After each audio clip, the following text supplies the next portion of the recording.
My sister didn't whisper. She didn't soften it. She didn't even hesitate. It's family only.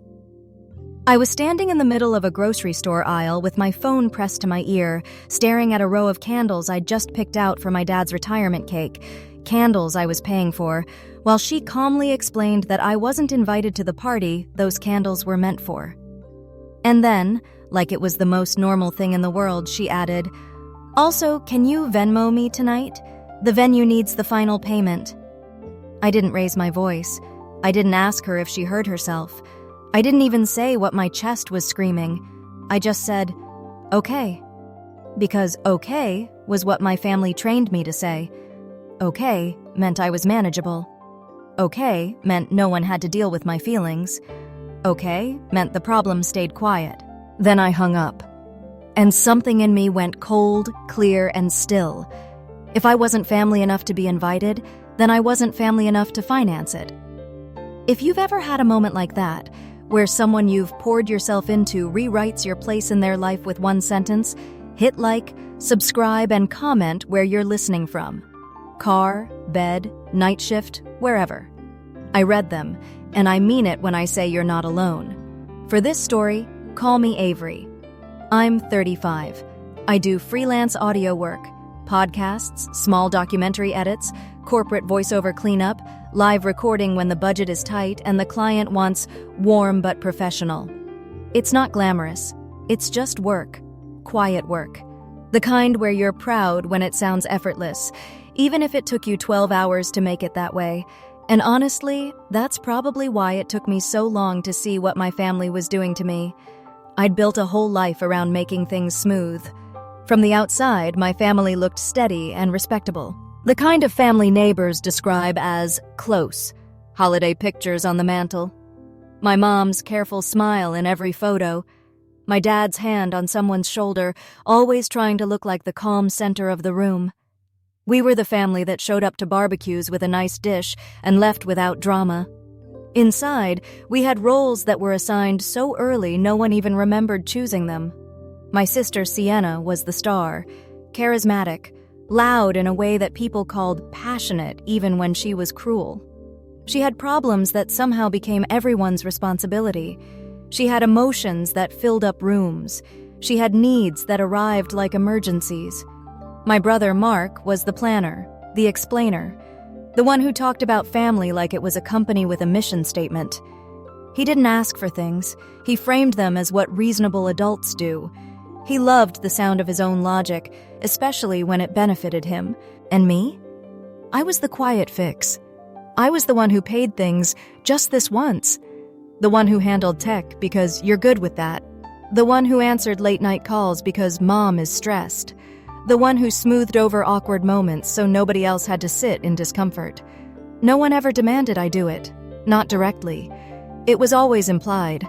Always wrapped in urgency or guilt or family language that made it feel selfish to hesitate. The water heater died, Avery. We don't know what we're going to do. Sienna's short on rent. It's temporary. You know how hard it is right now. I'm waiting on a reimbursement, Avery. Can you spot me? And I sent the money the way some people send apologies. Fast, reflexive, like it proved I still belonged. Gratitude existed, but in small doses. A quick, "You're a lifesaver," then a subject change. A thank you that sounded more like relief than appreciation. No one ever asked if it was hard for me. No one asked what it cost. No one wanted to know because knowing would have required them to change. I told myself it was normal. Families help each other. Someone has to be steady. Someone has to be responsible. I didn't realize steady was slowly turning into invisible. When my dad announced he was retiring, my mom decided we needed a proper party. Not huge, she said, just tasteful. A banquet room at a local country club, catered dinner, a slideshow, a little music, a cake moment, something polished enough that people would leave saying, "What a beautiful family." And I fell into my role without even noticing the shift. The deposit came up first. My mom sounded stressed, so I offered. My card went on file. "We'll pay you back," she said, and I nodded even though she couldn't see me. Then the DJ, then the slideshow equipment rental, Then the upgraded dessert package because my mom suddenly decided a regular cake looked cheap. Then the little things, centerpieces, printed programs, extra chairs, a guest's last-minute travel issue, a small emergency every few days that somehow landed on me because I was the one who didn't complain. I didn't keep a spreadsheet, but my bank app did. One night I looked at my recent transfers and felt my stomach drop. I wasn't helping. I was funding. Still, I assumed I'd be there. Of course I did. My dad is my dad. I'm his daughter. I was literally paying for the napkins. Why wouldn't I be invited? That assumption lasted until Sienna texted me 3 days before the party. "Hey," she wrote, casual like she was asking about lunch. "The photographer needs the final payment for Dad's party. You can cover it, right? I'll get you back next month." I stared at that message longer than I've stared at any text in my life. Not because I couldn't afford it. I could. That was the problem. I always could, so they always asked. My ability had become their expectation, but something in me hesitated. Not fear, not poverty, just exhaustion. Like my body had finally learned to flinch at being used. So I typed one sentence that felt like stepping onto a bridge I'd never walked before. "I can't." No explanation, no apology, no softening emojis, just a boundary. Her reply came fast. "Are you serious? After everything Mom and Dad have done for you?" That line hit me so hard my eyes stung, not because it was true, but because it was so casually untrue. It was a story they told themselves to justify taking. It was a sentence designed to make me feel indebted for existing. I didn't argue. I didn't defend myself. I just didn't budge. And that's when the air changed. Messages in the family chat got shorter. My mom's calls sounded distracted. Mark suddenly had a lot going on. It was subtle, but I felt it. The way you feel a room go quiet when you walk in and people pretend nothing happened. I tried to tell myself I was imagining it. Families get busy. Planning gets stressful. People snap sometimes. I tried to shrink my feelings into something manageable, something I could swallow. But the silence had weight. It pressed on my ribs like a hand. The next day, I called Sienna to ask about the party details. Simple questions. Time, seating, dress code, things you ask when you're invited. There was a pause. Not a glitch, not confusion. A deliberate pause, like she was choosing which version of reality to hand me. Then she said it again, like she was explaining a rule I should have always known. "It's kind of just family." I laughed, just once, because it didn't compute. "I am family." Another pause, and then her tone shifted, small and sharp. "It's like family. Mom, Dad, me, Mark, and his wife, and a couple of Dad's work friends. It's not a big thing." My face went hot. My grip on the phone tightened until my fingers hurt. "So I'm not invited," I said, and I hated how steady my voice sounded, like I was describing the weather. She sighed the way people sigh when they think you're being inconvenient. "Avery, don't make it a thing." Don't make it a thing. Like I hadn't just been erased from my own father's celebration after years of being the one who kept their lives from wobbling. I asked what she meant. She tossed out excuses that weren't really excuses. Space was limited. Decisions were made. It wasn't personal. "We'll celebrate another time. You know how Mom gets. You know how Dad is. You're being dramatic." She said everything except the truth. The truth was, they wanted my support, not my presence. They wanted my wallet behind the scenes, not my face in the pictures. When the call ended, I stood in my kitchen staring at my sink like it held answers. My chest felt hollow, like a room where furniture had been removed. I replayed the last few years in my head. Every temporary emergency, every transfer, every time I showed up and took care of things so no one else had to feel uncomfortable. And then the cold clarity arrived, fully formed. If I wasn't family to them, then I wasn't obligated either. I didn't decide to punish them. I didn't plan revenge. I didn't craft some dramatic post or message to expose anyone. I simply stopped. I opened my laptop and looked at the confirmations. And that's when I realized something they hadn't thought about while they were busy excluding me. My name was on half the bookings. My card was on file for the venue deposit. The DJ contract was under my email. The equipment rental for the slideshow was attached to my account. The dessert upgrade had been paid in full by me 2 weeks ago because my mom said it would make the night feel special. I sat there staring at those receipts and felt my hands relax for the first time in days. I didn't have to yell. I didn't have to beg to be included.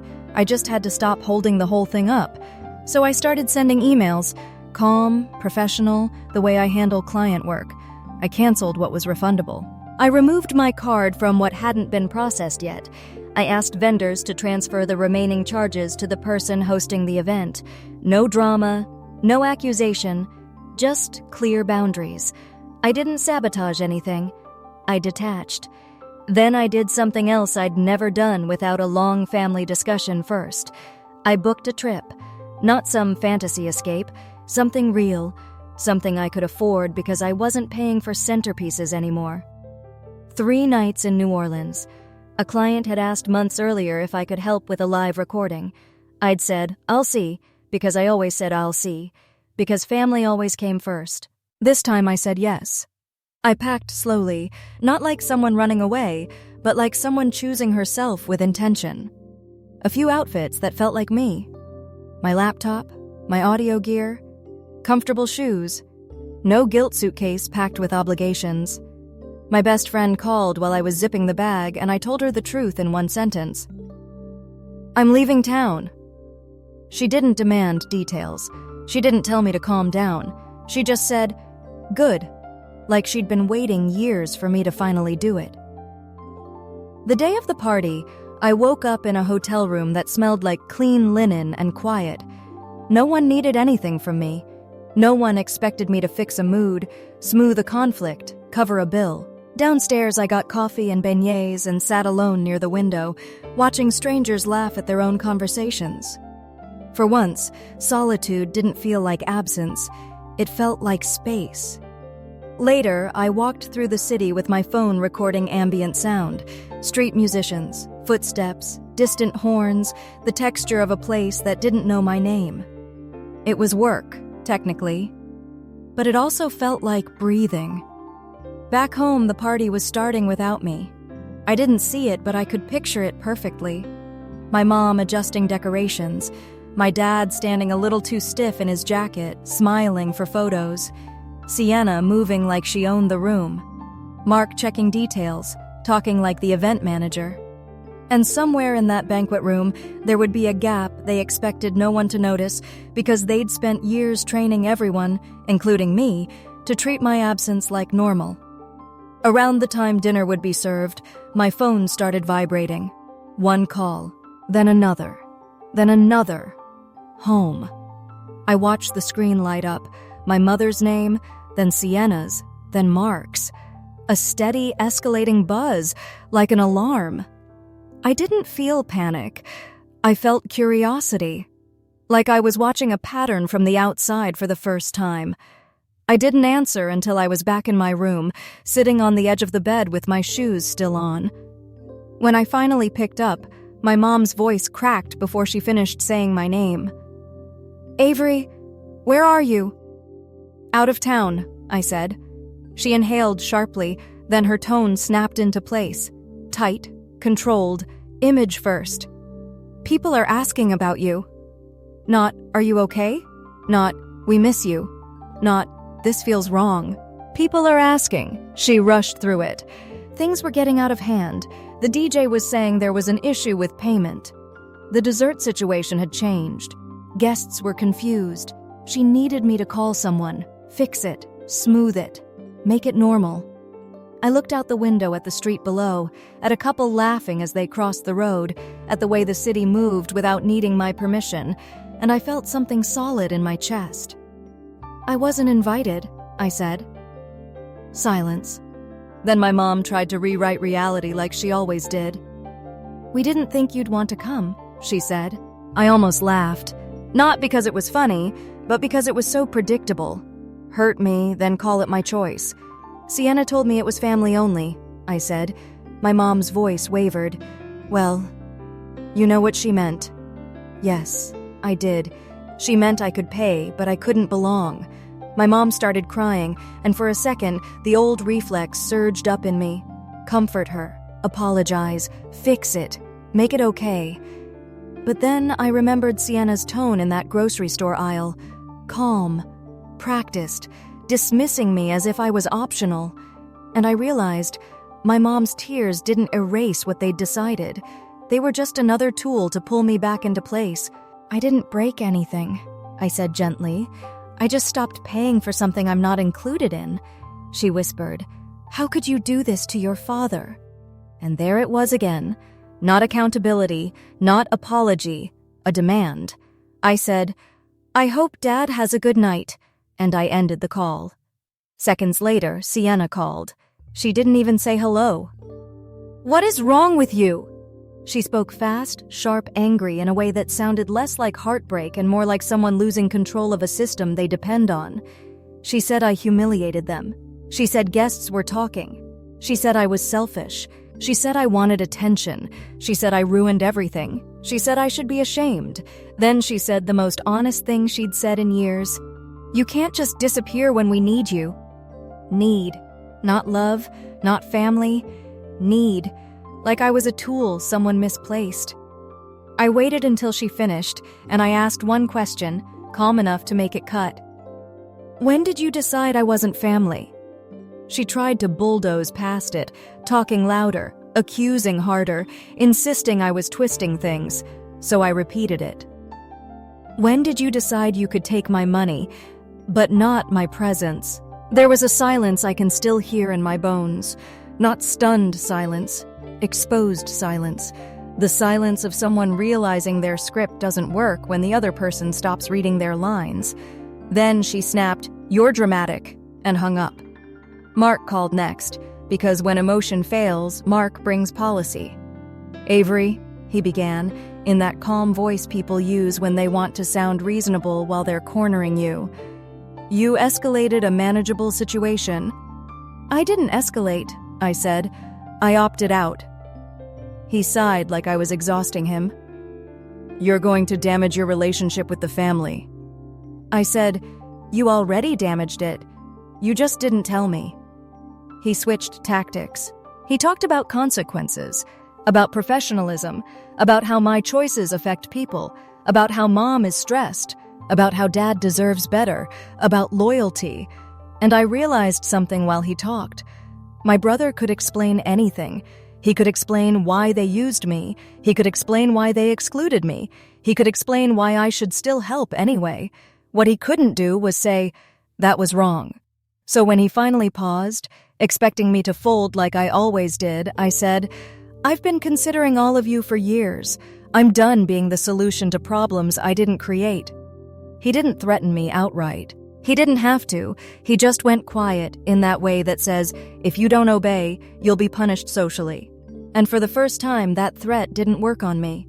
After the calls stopped, the room felt peaceful. Not happy peace, just quiet. The kind of quiet that doesn't demand anything. I slept with the window cracked open. The city hummed. Somewhere, music drifted up from the street, like it didn't care about my family's crisis. The next morning, sunlight drew a clean line across the floor, and I realized I felt rested, not triumphant, not vindicated, settled. A couple days later, my cousin texted me what had happened at the party, because of course everyone noticed. Of course they did. The DJ issue delayed the vibe my mom had paid for. The dessert moment fell flat. People asked where I was. People assumed I was running late. People asked my mom directly, and she gave vague answers that sounded reasonable until they repeated in too many mouths. And here's the part that made me sit down. Someone apparently said, out loud in the banquet room, "Isn't Avery the one who handled all of this?" My mom's smile tightened. Sienna tried to redirect. Mark tried to control. But the more they tried to patch it, the more obvious it became that something was missing.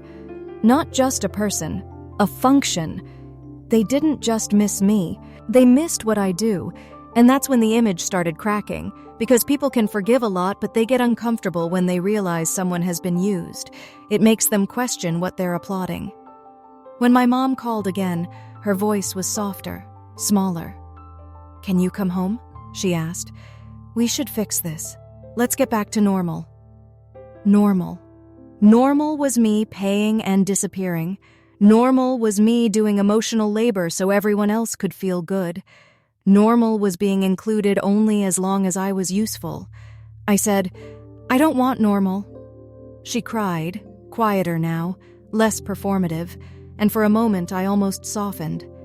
Then I remembered the grocery store aisle, the candles, the way Sienna had asked for money while uninviting me, and I said the truest sentence I've ever said to my mother.